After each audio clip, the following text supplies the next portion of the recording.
I think that one of the things that can really set this apart from Rings of Power is that Rings of Power is coming from a lineage of obviously books, but a movie trilogy.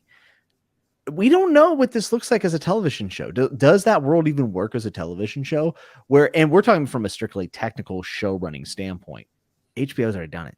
HBO's already had this. They have all the props. They have all these things. We know they can run a competent TV show for at least a few seasons. So to me, it's just like, I think there's less question marks around House of the Dragon. Very true. And this is big. That's another thing. Like, we'll have to see what happens when the show comes out. Like, I don't think it's going to be bunk, but like, if it is, I think this would kill Westeros. Like, I think this would be the end. And I think Miguel and Ryan probably know that. I don't think so.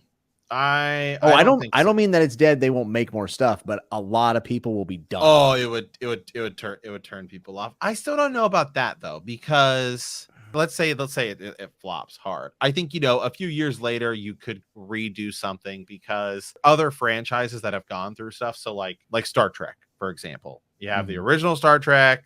It was great. Big deal. They did all those movies. Then they came out with Next Generation, which is like the king of Star Trek.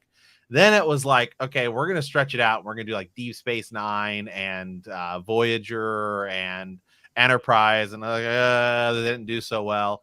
And then like a handful of years go by and J.J. Abrams comes in and redoes the movies, and they're freaking amazing movies. And Star Trek's back, and it's got, TV series and everything now. So there's certainly a path to redemption. Right. And for how much they paid for all the rights from George and the contract he signed, I think Lord of the Rings is much more in danger than Game of Thrones. Yes, but I would say the only reason why it's more in danger is because The Hobbit was a flop, right? So like, you know what I mean? The movies were okay. Yeah, but they weren't. They definitely. People are way too hard on those movies, in my opinion. There's problems, but like, guys, name 5 other amazing fantasy movies. Well, I would say that actually you're in the same boat, because it's like Game of Thrones is the most award-winning television show in history, and that's right. And the Return of the King has like 13 Academy Awards. It's tied for it's like Return of the King, Titanic, and like Ben-Hur are like all have like 13 Academy Awards. Like nothing else is even close. Yeah. The thing is, I mean, the real thing though is none of us sitting here think that it's gonna flop. I mean, I would be shocked. No. No. It's a hypothetical, because it's like, it looks so good. It feels so good. Right. As Jimmy was talking, like the feels that you get, you can't really put your finger on it, but there's something about it that is bringing you. It's just got us already captured. And we've been hearing from Twitter, social media, in the chat, just looking around social media, on the trailer itself. Like, you look at the comments and likes, and it's like people are locked back in.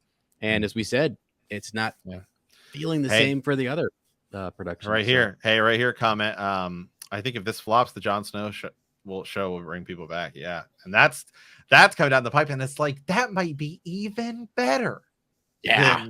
House of the Dragon, which is crazy. That sounds like one of those $40 million movie, maybe show things that you were talking about, by the way. I feel like it's going to be a character study, personally, because I don't know. The Snow show is so intriguing, only because if HBO had gone to Kit Harington and said, "Hey, we want to do a Jon Snow show, here's what we're thinking." But it was the other way around, and we did the math, and it was clearly like something he had to have been like sort of planning out when he was like in rehab from depression, of like alcoholism and like COVID. I don't know, man. I think Jon Snow is going to be like Kit Harington's like life thing. That's going to be like his character he plays like his entire life. I mean, I'll be excited to see it. I guess we'll see. I see if it. No, I think it's gonna be freaking amazing. Like I think it's like the fact that they're even doing it is you can now expand Game of Thrones. I mean, you can like it's endless. It is totally like endless. The possibilities. What it symbolizes is insane. Yeah.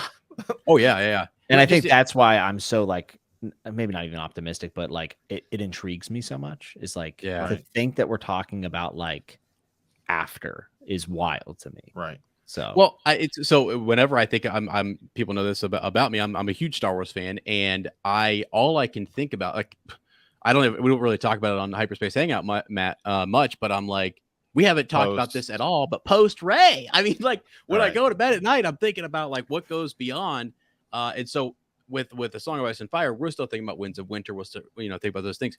And they drop, hey, we have a sequel show. It's like I didn't even know that it was on the table. I mean, I didn't know that was an option here. So right, like it's so cool to think about. Ted Lasso. Do you think will they ever do a post Lord of the Rings? Fuck. If Rings of Power succeeds, you're damn right they will. You think so? The crazy thing? So actually, the sequels. Interesting discussion here. Like Jordan's going to get in the chat here in a second. He's a big Middle Earth guy, but it's like there's nothing necessarily beyond it. There's a little bit of Hobbit lore with them becoming sheriffs and so on and stuff like that. Because you could bring all those actors back. It's great. Did they go on another adventure? Like nothing is written, but that's the other thing is they're making up dialogue between Elrond and Galadriel and all these other characters. Like they have to full out make that up. You're not pulling from any book. Where they all discussed and talked about how to come together and beat. Because there's a lot of talk right now that they may do post Wheel of Time. Oh, what? I will thoroughly. Well,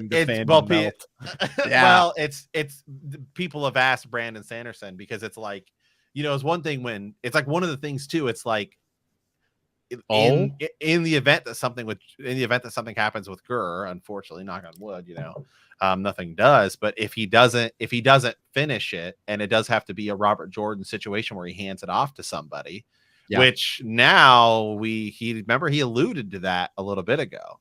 Yes, he did. Jimmy and I did a chat about that where he said he had a buddy of his who passed away. And he's like, I hope he could hand it off. So if George were to ever hand it off and then it gets in the hands of somebody else, like the other thing is if he sells the rights or anything too, like, yeah, it ultimately gets to make the decision. Right. It all sort of depends on who owns like the rights. Cause I think Warner Brothers still owns the movie rights to Lord of the Rings. Yeah. And it's sort of like, having the author still around and in this decision is the best thing to say, yeah, we can go forward with something with the Jon Snow show or go beyond what my ending was. With the Wheel of Time thing, what's interesting, Brandon was a part of this, had the notes. Harriet is there. You could ordain and bless that and say, yeah, let's go run just have him have his. I mean, just start in another time, another coming of the dragon or whatever. Who knows? Right. I mean, this time it's a female. I mean, let's go. Like, write it up. People are gonna lose their minds. Like, no, we do not need more. The ending is perfect.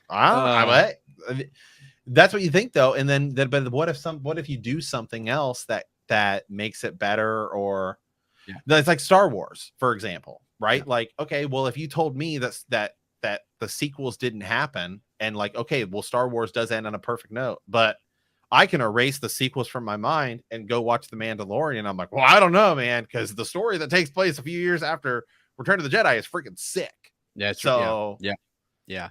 It comes down to the story you're going to tell and everything. I mean, Lord of the Rings just Sean said, let's create a good TV show first. Yeah.